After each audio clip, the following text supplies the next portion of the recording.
Johnson City, Tennessee. After the fire at the old General Mills building in Johnson City, there are many questions. The fire came as a contract is pending for the redevelopment of the property. The property is owned by the Johnson City Chamber of Commerce, and it paid $400,000 for it. However, the chamber is in the final stages of selling it to Summers Taylor Incorporated, a local construction company in Elizabethton.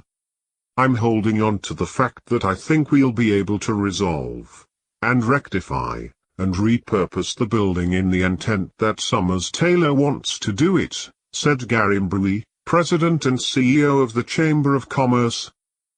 The property on West Walnut Street had been identified by state officials as an endangered historic area, and several potential deals for its purchase had fallen through before the Summers Taylor contract. Most of the damage from the fire was to the top floor of the old historic mill.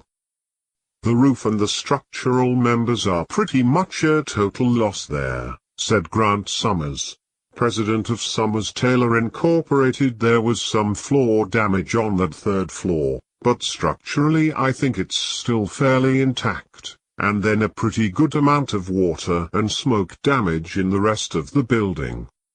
Company President Grant Summers said at this point they are still planning to close the contract, but now with some extra hurdles. I mean, it just costs money to clean it up, and to make sure that everything is still structurally sound, said Summers. Assuming that everything gets worked out with an insurance company to make us whole on that, then we'll continue on as we had planned. The sale also plays a big role in the planned development of West Walnut Street. The West Walnut Task Force is in the process of revitalizing this part of the city. The sale of the mill property pending to the Summers Taylor folks was something we were optimistic about, said Joe Wise, chairman of the West Walnut Task Force. It had great potential for creating an anchor to a district we were trying to revitalize.